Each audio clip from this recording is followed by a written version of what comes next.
Good morning, good afternoon, everyone. Welcome. Thank you for joining today's SuneraTech webinar. My name is Paul Williams, and I very recently joined SuneraTech, and I'm so proud to be a part of the team here. I joined from Oracle, where I had spent 10 years, 5 or 6 of those working with SuneraTech when we started to, they were one of the first North America cloud partners, and I worked closely with them to bring them into the Oracle ecosystem as a born in the cloud partner. And we've worked many deals together. And today, you know, you're going to hear some amazing stuff from all these 3 leaders that I'll introduce in a minute. So, you know, as SuneraTech, and I worked with them as they built their Oracle cloud practice, and we drove many deals together. You know, the one thing that I learned from working with them is, you know, they're extremely innovative. They're extremely committed to Oracle, and they're both passionate and creative about closing deals and driving cloud consumption. So, and I think you'll see that today. You're going to see some examples of how they've sort of merged together this innovation, this commitment, and this creativity with their 5 successful secrets to accelerating Oracle cloud consumption. So, you know, today we have Ravi Reddy, the CEO, very much, not just a typical CEO, very much engaged in the day-to-day business and driving cloud deals. Srini Shetty, who is I've worked with for 5 or 6 years, very deep in Oracle solutioning around cloud, very deep in the sales process and the sales organization. And Srini really focuses mostly on the mid-market and SMB account tiers with Oracle. And then Srinivas has been with Oracle for prior to joining SuneraTech about 20 years. An integral part of building the Oracle Cloud while he was at Oracle, the Oracle Cloud infrastructure, and has also been integrally involved in many large enterprise deals with Oracle, both inside of Oracle and now at Sunera. So just a little housekeeping before we get started, and I hand it off to Ravi. If you have any questions during the presentation, just type them into the question box in the control panel. I'll bring them up during the presentation, and then we'll also have time for questions at the end. So with that, Ravi, please. All right. Thank you, Paul. All right, folks, thanks for joining the call. Truly appreciate you guys taking time we've put together the subject line for today's presentation is about what are the 5 secrets for increasing the cloud consumption. Before I get into the secrets, let me kind of set a stage for us to understand what's going on in the industry and why today's session is extremely important for us to work in this FY21 together to drive the consumption. I think the partnership-based selling is going to obviously looks like it's going to be a de facto need by businesses for various reasons. Here's one reason. Yeah, as you can see in this slide, this is as recent as last week, published by IDC in terms of where the markets are. And when you look at where the markets are today, it's somewhere between the COVID crisis and economic slowdown. And IDC, based on its vast survey, it expects that over the next 6 months, the markets will get into recession. By this time next year, you'll start seeing businesses returning to their growth pattern, right? They're optimistic about investing. So what does that mean? Right? For all of us, what does that mean? It primarily means that businesses will shy away from doing any new project investment, right? Any new project, what we call capital expense. So CapEx has been cut down significantly. In fact, it has in some of the industries like retail, hospitality, CapEx has gone to 0.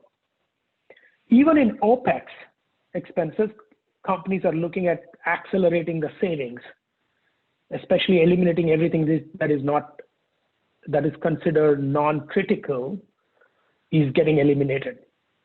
So they're removing everything, all inefficiencies in operating expense and put a hold completely on CapEx. And that's what we call flattening the curve.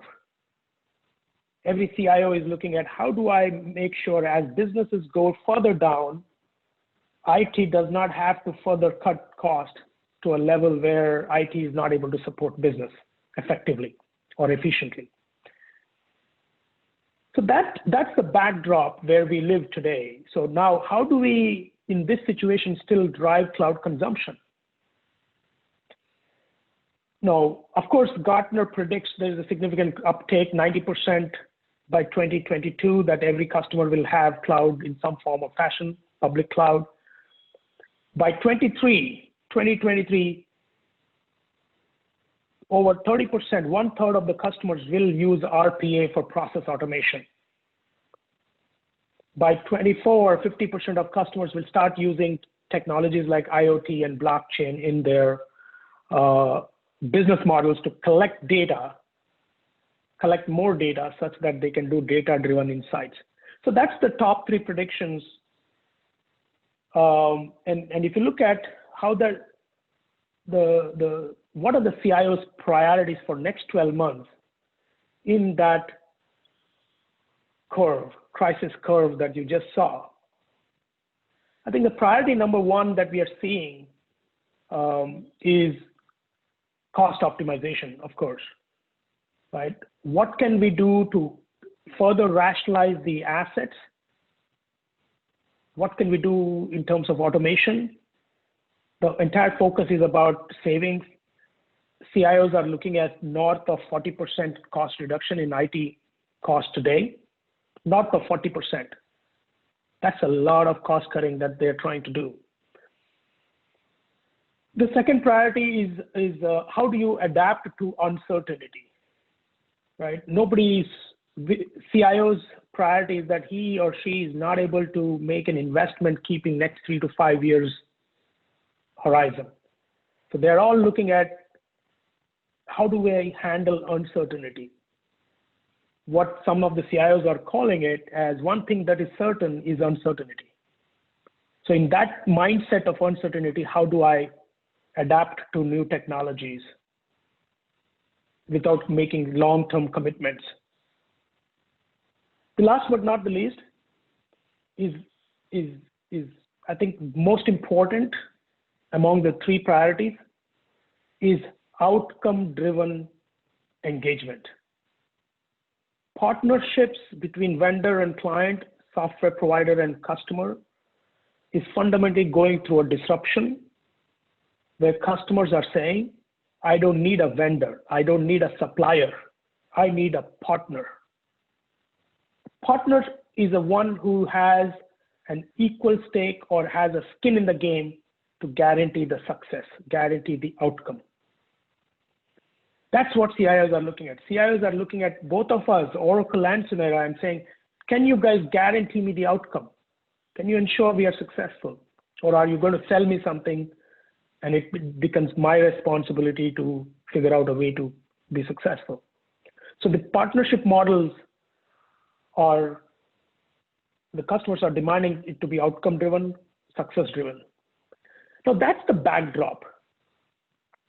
Now let's jump into the 5 secrets for increasing the cloud consumption for next 12 months. And these are the secrets we've put together based on what we have done. These are our experiences. This is not something that we are trying to do futuristic. In each of these, we have examples. We've done it successfully, and we have referenceabilities for every single secret sauce that we are talking here. So feel free to make notes. We're going to have, subsequent to this presentation, with you and your team, if you want to do workshops around any of these, the team is available to do workshops. But let's start with the first one, right? Data-driven scraping. And we'll talk about scrape. Just remember scrape the cost out. remove the cost out, take the cost out. And if you speak the language of saving, we are seeing enormous response from CIOs and his team. So we call it IT asset rationalization. How do you consume more cloud through IT asset rationalization? There are significant amount of assets. We'll go dive. Now, before I get into IT asset rationalization, how do you flatten this curve, right? We talked about flattening the curve where the IT's cost cannot go at, if business is declining 30%, IT cannot afford to decline 30% because that will kill the business. You will not have enough bandwidth to support the critical business processes. So CIOs are looking at creative ways to do that. And what we have done here is a smart way. If you look at it, the number one is we created a cloud optimization index. Now, every organization have what we call building blocks of IT. What you see in this cube is the building blocks of IT. And what you see in the dark green are immediate opportunities to rationalize and save cost by moving things into cloud. Once we do that, then we go into optimize and innovate. So for today's discussion, in secret one, in the number one secret, let's discuss IT asset rationalization, because we are today doing this IT asset rationalization for at least 2 to 3 customers per week. This is what we do, right? We look at all your cost in your IT. We have a tool. It takes 48 hours for us to really capture this data. By the end of the week, we are able to present this to CIO, and they love it. There's cost sitting in storage. We all know that storage on cloud is 1/10 of the cost of storage in data center. So there's significant opportunity to rationalize just the storage. Second, compute, where customers are paying for 25% of the time they use the dev test environment, they pay for 100% of compute. It's not essential. You can move that dev test and pay for only 25% of the compute, not 100%. So there are opportunities like that. Retire technical debt, right? Retiring technical debt. What does that mean? I have a customer right now whom I'm migrating to cloud. They have 260 different workloads sitting in their data center. 26% of those workloads have not been touched by any user in last 1 year. That means nobody's using those workloads, even logging into those applications, but businesses are paying for that infrastructure for those workloads. So retiring the technical debt. There's significant opportunity there with customers. Then there is application migration. There are applications which are natively designed for cloud. For example, BI. And we'll talk about that, right? There are applications which perform and which work better, which are designed for leveraging the elasticity that cloud provides. Performance next. There are applications that are like EDI transactions, that are reports that are performing slow. What used to run in 5 minutes is taking hours now. Over a period of time, the performance has deteriorated. And last but not the least, the end of life. I have customers who have old Sun Solaris end of life application operating system. They haven't applied a security patch for 1.5 or 2 years. Those are extremely vulnerable customers who still are sitting with those end-of-life software or hardware, because today security is one of the biggest area of concern. So if you look at this storage, compute, retire, application, perform, end of life, we call that as CRAPE. And here is an example of how we convince a CIO to do this exercise for 1 to 2 weeks. And we call that, right? If you look at the complete IT asset rationalization, We divided that into 4 quadrants, and we are only looking at quadrant 1, which is where we retire and migrate. That's a slam dunk. That is money on the table that we can remove out of the customer's current investments, move them to cloud. And it's a win-win for Oracle, win-win for customer. So what do we offer? What's our secret sauce? We are offering 2 weeks of free assessment for every customer.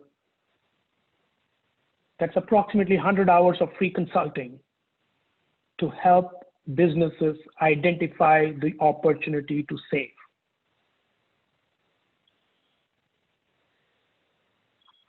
As you can see, we have the whole process for level 2 assessment, level 3 assessment.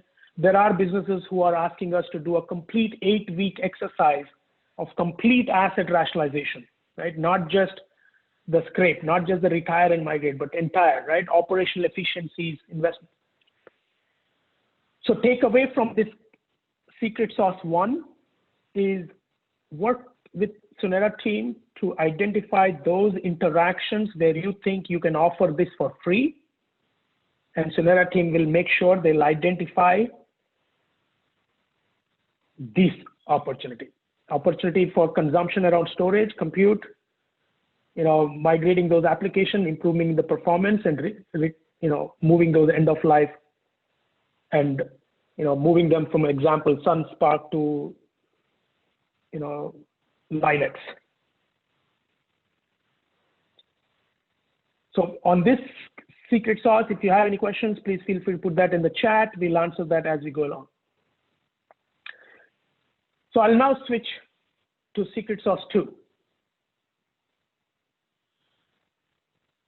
Secret sauce 2 is what we call BBR.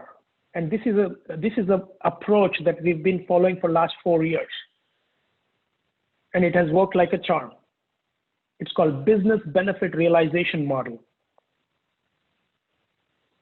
Business Benefit Realization Model is a very scientifically designed model to ensure that we, as a partner of the customer, we only get paid after the customer has realized the benefit.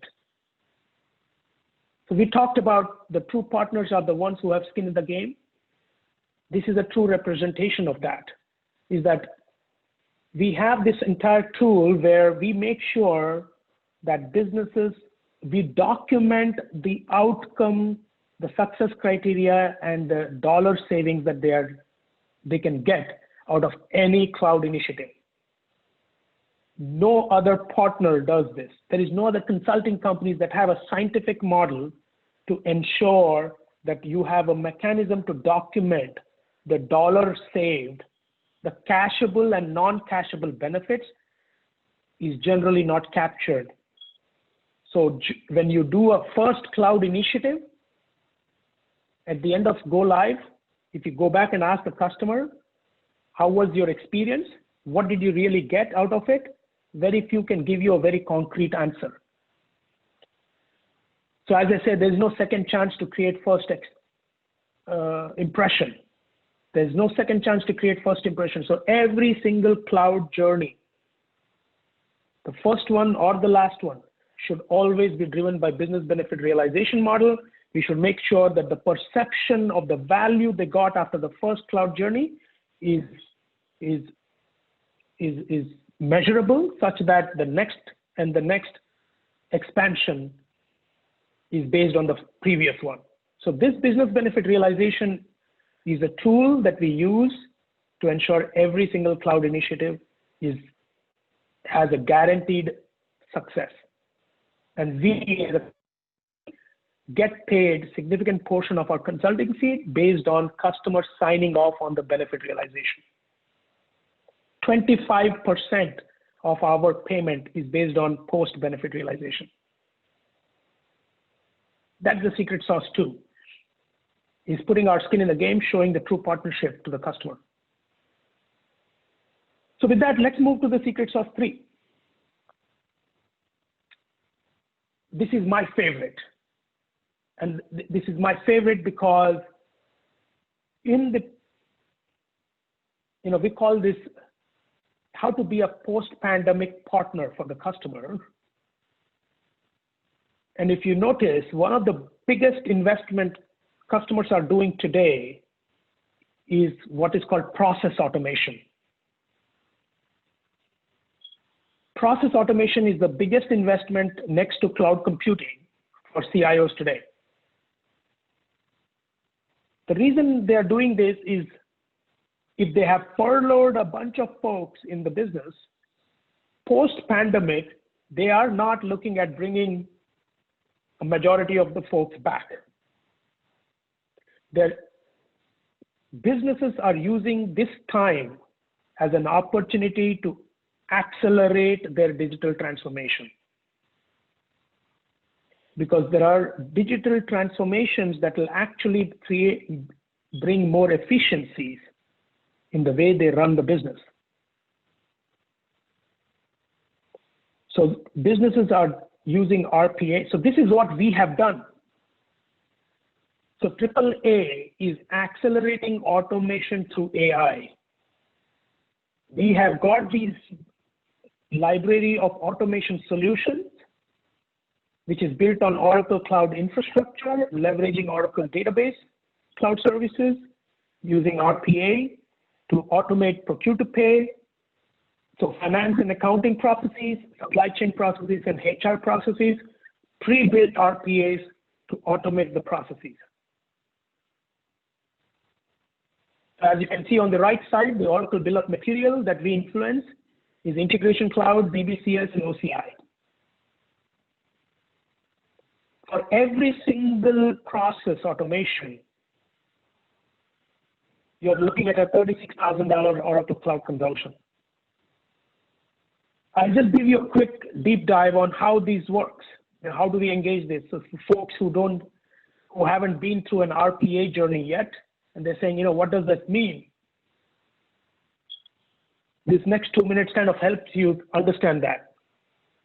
So every business has these processes. For example, procure to pay. Within procure to pay, there are multiple functions. So process is divided into functions, and each function is divided into function points. So what you see, L2 is the function points for source to request function in procure to pay process. And what is dark green is the functions that can be completely automated, high automation possibility. For example, PO creation. For example, purchase request creation. All that can be automated with zero human touch through RPA. Invoice processing and reconciliation is a slam dunk. We are doing this for at least half a dozen customers right now as we speak, the invoice processing and reconciliation through RPA. There is a customer for whom their cost of processing per invoice used to be $15 per invoice. We have brought it down to $3.50. We've brought it down to $3.50 per invoice processing. So imagine when you have 20,000 invoices to be processed, that's a lot of money. And that's a lot of efficiency. You're processing your invoices faster. You're eliminating all the errors in invoice processing. You're encashing on the discounts that your vendors are giving better. And you're significantly reducing the cost of processing invoicing. So these are examples, and we do this. We have this tool called Rocks. This is a framework called RPA Opportunity Qualification Scoring. That's Rocks. For each of the process, we have this complete inventory of function points, and we score. We give the Rocks score, and we rank them based on highest opportunity possible. There is going to be subtle difference in certain businesses based on the industry they are in as to which processes will be ranked highest. And then once we identify this, right, then we go through delivering the savings. We actually use a BBR approach to make sure that each of these, as they realize, And the good news behind this is there is zero capital expenditure. This is a project that is done completely as an OpEx, and customer pays us from the savings that they realized. So complete automation done absolutely at zero upfront cost, no capital expenditure. Only after they realize the savings from automation, they pay us. But as far as we are concerned, we pay Oracle because we are an MSP and we have been a strategic Oracle partner. We have the ability to pay OCI components right from day one.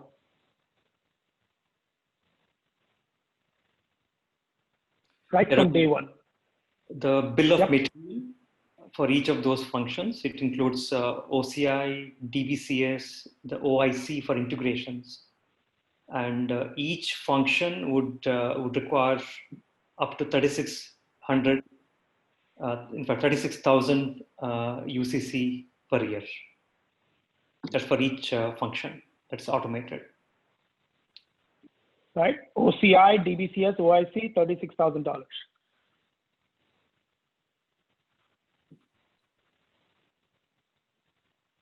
So that's the third secret. So significant amount. Again, for folks who are interested to understand, what are the CIO priorities, we have a research report from IDC. We can share it with you for you to understand how important is process automation initiative for businesses. It's ranked as #1 priority by some of the analysts, process automation.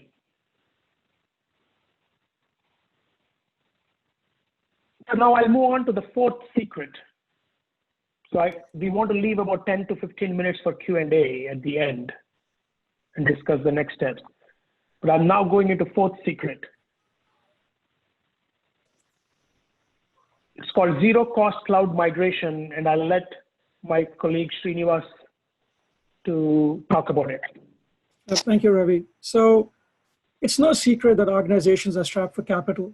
I mean, at least in 2020, it's very unlikely that you'll see CIOs invest significant amounts on new cloud journeys. You saw the ITAR proposal, secret one, where we do the rationalization. So we have many organizations that are looking for immediate savings. But as you go from that first quadrant where there's low-hanging fruit to the fourth quadrant, if you recall that the slide that Ravi had, you're now looking at the bulk of the enterprise. These are applications now that are significant in terms of the business value and significant in terms of the risk to the business if they don't upgrade or are not migrated to cloud. So our fourth secret, zero cost cloud migration, addresses two challenges. One is the lack of a budget to migrate, at least take on a major investment. And the second is the risk associated with migration. So even if IT and the CIO have the intent to migrate, even if they have a plan, even if they have the funding, they're not quite sure about the impact of business, especially right now. So what we do with zero cost cloud migration is one, SuneraTech makes the upfront investment in the cloud UCC. We partner with Oracle, we are an MSP, so we procure all the UCC required for the migration to complete and the subsequent support of the applications in cloud. That eliminates a requirement for upfront investments. SuneraTech writes up the contract with Oracle, so Oracle can book and recognize the revenue upfront, even though the customer is not paying us until the migration is completed. So the third bullet, where the customer doesn't pay us until the migration is completed, addresses the challenge of risk. SuneraTech is taking on the risk, the financial risk. We don't get paid until the migration is completed. We are relying on our expertise, our automation, and our partnership with Oracle to make sure that's a successful migration. And Srinivas, excuse me, but you can do this irrespective of whether the customer has a CSA with Oracle completed yet as an MSP. That is absolutely correct. Yes. Yes. So it's very flexible. And the thing with zero cost is, I mentioned enterprise applications, but it's not limited to just a mass migration. Customers could have, one or two applications that need to move to cloud. And even a simple EBS migration to cloud can cost several $100,000 and require $100,000 of UCC per year to maintain. So, so ZCCM extends across security, applications, and essentially any kind of, Oracle Cloud Service, IaaS or PaaS, and definitely HPC as well. So one of the biggest success stories of ZCCM that shows the magnitude of what it can achieve is our success story with Minotaur, where Oracle and SuneraTech partnered very closely, and we delivered over 45% savings to Minotaur by migrating them from IBM to Oracle Cloud. They were spending over $10 million per year with IBM, and we cut their bills significantly. Very importantly, no upfront capital investments. Very importantly, as you can see in year zero, if you look at the different bars over here, Minotaur did not have to pay SuneraTech a dime through the migration. And incidentally, this was also very carefully timed, because now the first invoice that Minotaur received from SuneraTech was in their next fiscal year. So, if you're looking at customers who want to start migrating now, they will, see a bill for migration till 2021. So they can get over this crisis, get their act together, achieve all kinds of other optimization, yet not sacrifice the ability to move to cloud. So that essentially is the fourth secret. It addresses the risk, and it addresses the concerns with lack of capital and funding to undertake. And I think right, just to add to what Srinivas just mentioned, as you can see here, right, not only that SuneraTech is making this investment for migration and procuring the bill of UCC, there are two other important agenda we addressed. One, we make sure that AWS or Azure is no more a competition, right?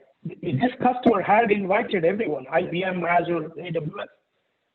The moment we constructed a deal where CIO did not have to go to the CFO asking for migration money, asking for their bulge, automatically CIO said, this is the only thing I'm going to do. I'm not going to, because there is no other cloud provider who was offering this, number one. So we were able to differentiate against CSPs, number one. Number two, we guaranteed the success. What we said is, by this time, you're saving $4.68 million. You're only going to pay us after you realize the saving. Basically, you're paying for the money you saved. So SuneraTech is not asking a single dollar from your current cost. It's asking from the savings you realize. And the most importantly here, IBM's contract was ending on October 31st last year. And we committed, saying that for any reason we don't go live by November 1st, we pay IBM $1 million a month, because that was the month-to-month commitment they were asking. That was the month-to-month commitment IBM was asking, that if you were to go month-to-month, you have to pay $1 million. SuneraTech signed off saying that SuneraTech will pay IBM $1 million a month. So if you have customers who are stuck with the existing data center, who are stuck with the existing provider, we can buy that contract. If we have to pay $50,000, $100,000 to break the contract, we will pay for it. Because we know there is a significant savings, because we know we can migrate without issue, and we know we can get that. We know customer will pay from that savings. So Ravi, that's a good segue. We have a question, that's related to this. How can Sunera help if a customer has like a ULA with Oracle that's not expiring for 24 months? How can we? Oh, not an issue. I mean, okay. So you're saying how do you take the ULA and take those licenses and move to cloud? There are two things, right? You have a ULA and customer is asking to move some of those application workloads to cloud, which fundamentally you're not changing ULA, right? If it is You have a ULA for integration, you have ULA for databases. We can lift and shift those databases at zero cost for customer. Because your saving is on the infrastructure, your saving is not on the licenses. That's one part, right? So and that savings they can invest in buying UCC. Right. So for you customers who have ULA, your sale number one is selling OCI by moving those licensed software from on-prem data center to cloud infrastructure at zero upfront cost. Number one. Number two, so we have done a license rationalization where we have convinced the customer to actually take those, right, the additional cloud, for example, the customers who have OBIE, but ULA does not give them an ability to access OAC. So we can do that. I think we can take that offline. There are different use cases where we have customers with ULA, but then we figure out a way to have them appreciate the value of cloud. We can uncover those during the workshops. Absolutely. Customer-specific situations. Thank you. All right. Perfect. All right. So from zero cost cloud migration, which is called ZCCM, now we're going to go to the fifth. Srini, you may want to, Srini Shetty, you want to cover this? The fifth secret? Yeah. Well, the fifth secret, it is designed for accelerating the cloud consumption. Now, in the current scenario, customers are looking at faster adoption of the solutions in the cloud, and importantly, the cloud consumption is the monetization, your compensation. It is linked to the consumption of the cloud. So the faster implementation, faster rollout, and with a predictable implementation is the key thing here. So we have the cloud solutions library that is across those 6 areas, across applications. If a customer is looking at modernizing their forms with Apex, and integrated with ATP for faster and better performance of those transactions through ATP. So we have pre-built components which were implemented in other use cases. In most cases, up to 50% or 75% of the functionality is common. So we bring in the cloud solutions in our library and implement in accelerating the implementation. So in the case of Apex, so we can use those components and up to 50% faster in the implementation time. That directly proportional to the reduction in the cost and faster consumption. Similarly, in the BPaaS, we have the BI reports. For example, the project analytics dashboard, so which is tracking of the projects in various scenarios, manufacturing related projects or implementation of a particular solution in the customer's organization, whether it's operations, marketing, sales. So those pre-built dashboards, which are developed on OAC, that integrates with the data warehouse, data lake, or applications like EBS and so on. For example, at External Energy Solutions, so we are accelerating what we did the first phase in 12 weeks. Now we're already talking about phase 3, while phase 2 is in the implementation. So that's an example of accelerating the solution implementation and then the increase in the cloud consumption. The third one is on the infrastructure itself, the compute related components in the faster OCI implementation through Terraform scripts and through pre-built templates, checklists in the application migration, setting up of compute, network security, and so on. The fourth area is on the data, in data models, the tables, underlying templates for faster implementation of the data warehouse in the autonomous data warehouse area. Fifth one is on the integration. Common integrations. For example, if you're looking at a customer in the retail with an e-commerce business, order integration from an e-commerce solution like a Magento e-commerce to the backend for order processing, that's a pre-built integration. What would take 3 weeks, 4 weeks, it can be done in 1 week, go live, like the way we did for Mentor Tuppet products. It's a 75% reusability of those integrations. Similarly, on the security, most of the common encryption, VPN setups, and access control, so those are pre-built part of our solution catalog.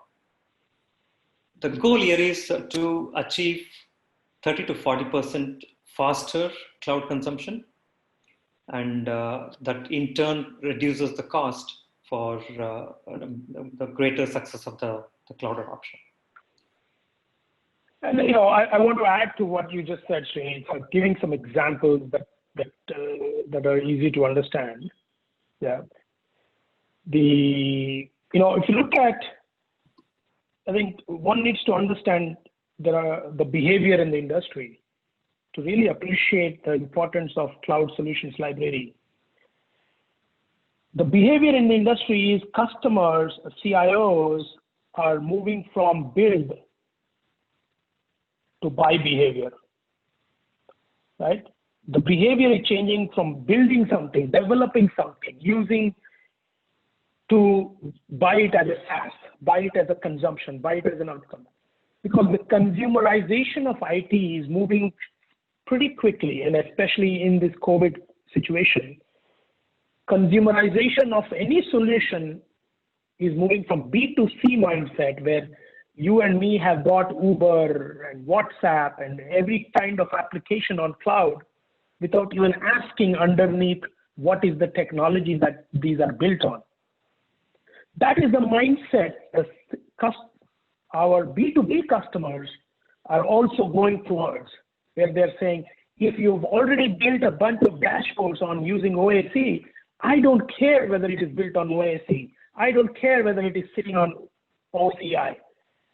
Can it address my problem?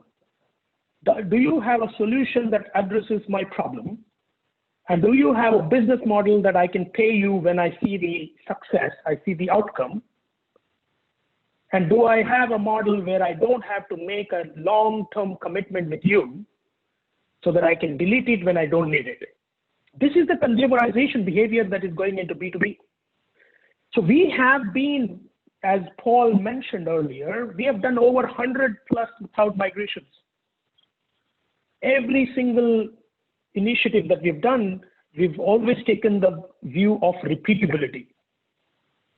For example, when there was an SMB customer called Beta Shin, who said, I have to automate my shop floor. I want to track my parts in my shop floor. I want to be Industry 4.0. But do you have a solution? And the CSR was trying to pitch PaaS and OCI. And then the partner, a different partner said, oh yeah, we can build this supply chain solution. It's going to cost $320,000 to build it, and it's going to take 6 months. The customer was like, no.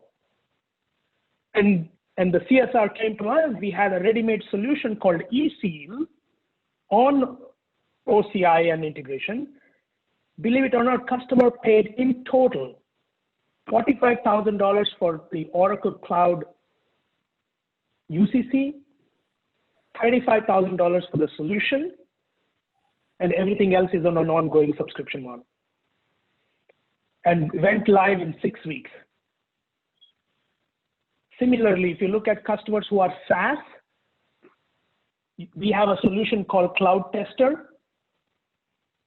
For every single SaaS customer today uses, so if you look at Macy's, or you look at Vertex, some mid-sized companies like American Bureau of Shipping, Pike Enterprise, they all use Cloud Tester to do testing automation for their SaaS.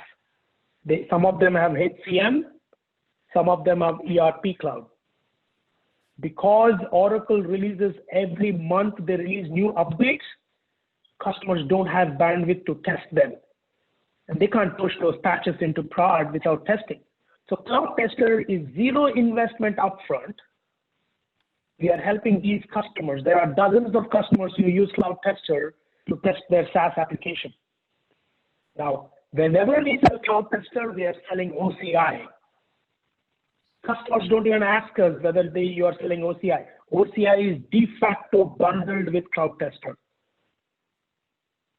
That's the secret sauce of consumption of cloud without customers knowing that, caring about what's under the hood, number one. Number two, without even getting into the situation of competing with other CSRs or CSPs.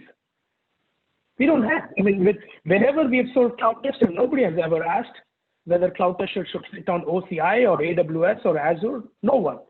It's by de facto, it sits on OCI. So today there are over 36 customers that we brought to Oracle for OCI without customer even realizing there is an OCI underneath. So that's the smarter way of increasing the consumption through solution-driven approach. So this is the fifth secret. And we have solution library.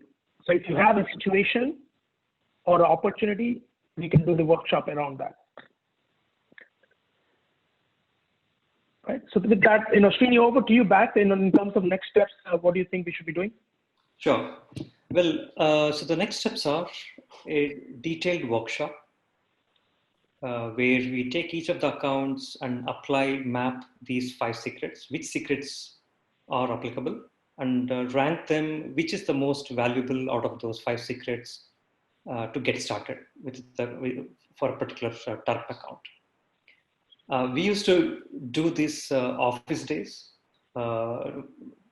pre-COVID. We would do this workshops virtual.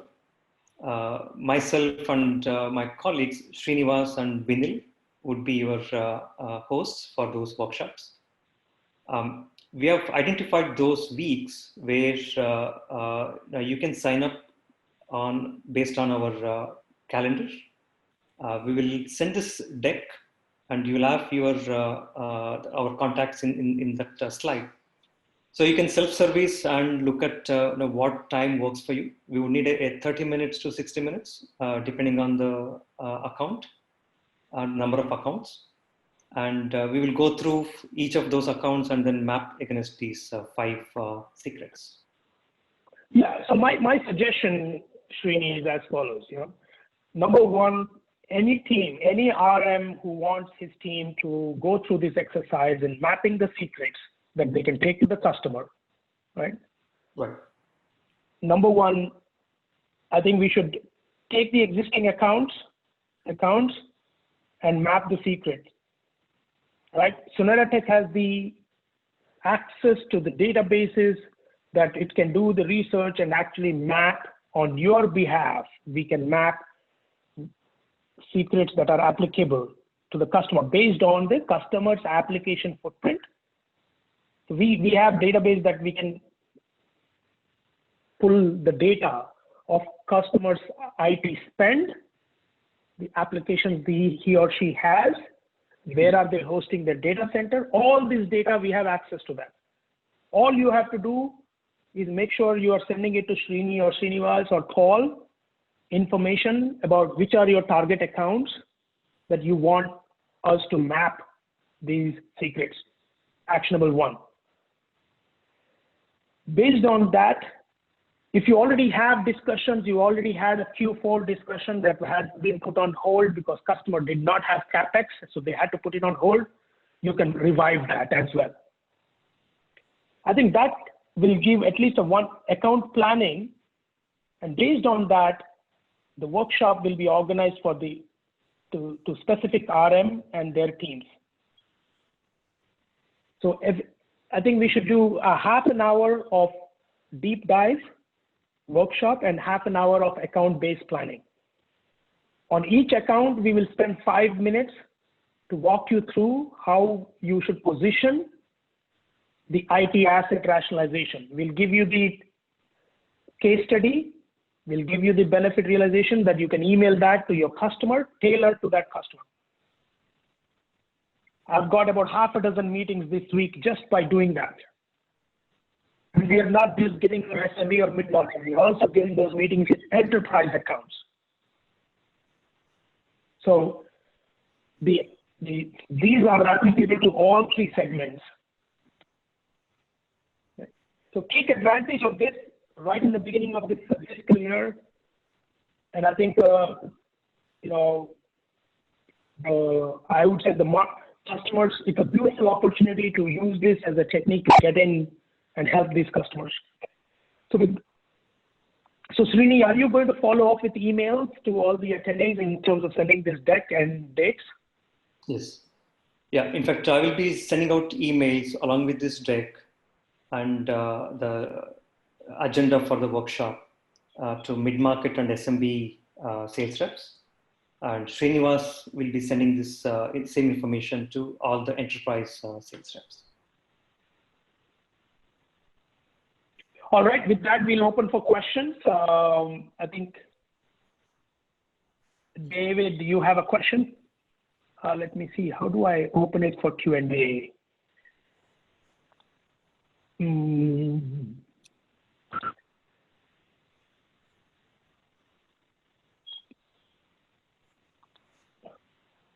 So let me see, I'm going to stop sharing and open it for Q&A.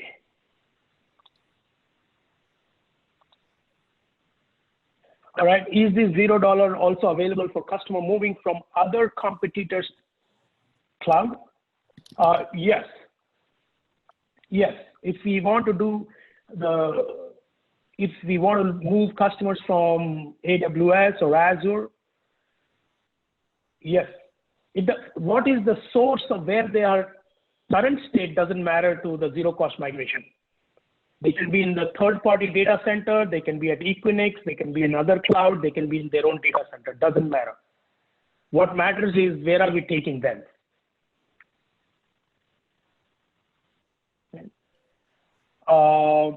We have a question from Annette. I would be interested in understanding how you would approach clients who have an Oracle Unlimited EULA. Okay, got it. We answered that one. Yep. We answered most of them that came in. Ravi, there's another one here. What's SuneraTech's experience with HPC?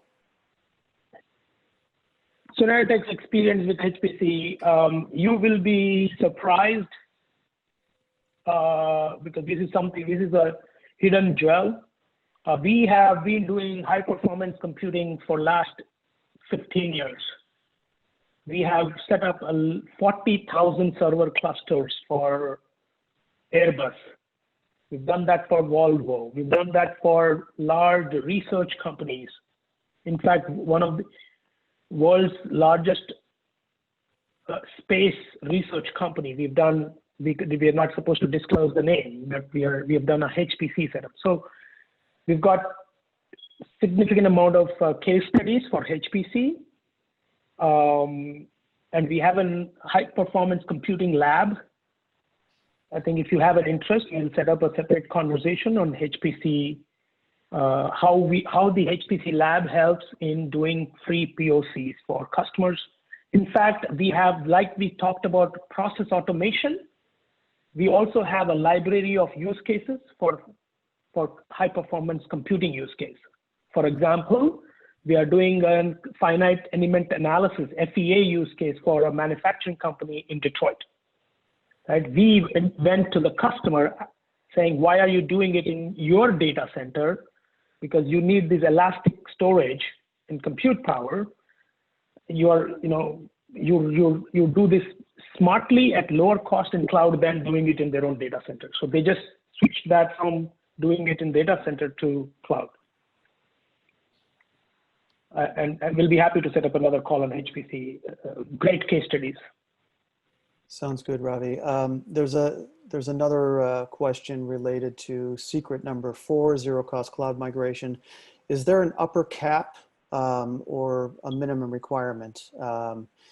to, from a dollar perspective, that SuneraTech will, The only minimum, so there is no, we are a true believers that cloud is a journey, not a destination.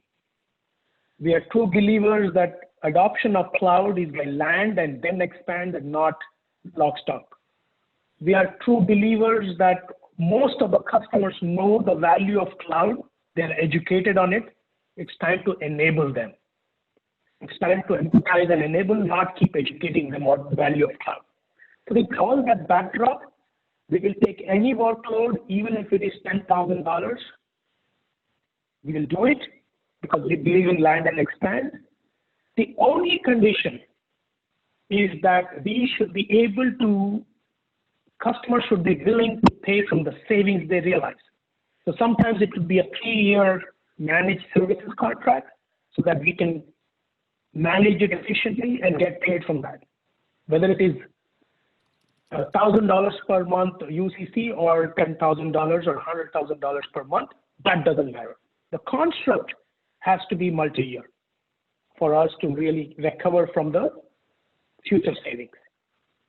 But if customer is not willing to do an MSP, we also have done an financial engineering of the deal in a way that VCCM can still apply, where customer for various reasons is not willing to do an MSP for various reasons. They have an existing vendor or they have in-house capability, but there is a construct that we can do which doesn't morph into that, but those are exceptions. But otherwise, yeah, there's no limitation on the size. Thanks, Ravi. We've got 1 minute left, time for one last question that just came in. I don't know if you can see it or should I read it to you, Ravi? Please go ahead, read it. Okay. Is there any way for us to create a business case for a customer who just re-signed a 3-year deal for JDE managed services with IBM? In other words, can we buy them out of that contract and still leverage the zero-cost migration strategy? Answer is yes, only and only if customer is willing to provide the current contract. We can't trust the procurement numbers. If they are ready to give us the numbers that we can trust, then we are ready to make the investment to break the contract. So we have done that with IBM contracts. We know how the IBM contracts are constructed, but there are majority of CIOs who have done severe negotiation when they were signing the original deal, in which the restrictions that IBM has put is pretty complicated restrictions. So that's why I mean by having the contract. So we need to understand the liabilities the customer has signed at the beginning of the contract. As long as that is there, we can do the financial engineering piece of it. Yes. So Brad, we'll reach out to you on specifics around that one. Okay. All right. So I think we're out of time. Ravi, anything else to say in a close or? No, this is fantastic. Thanks a lot, Paul. Thanks everyone for joining the call.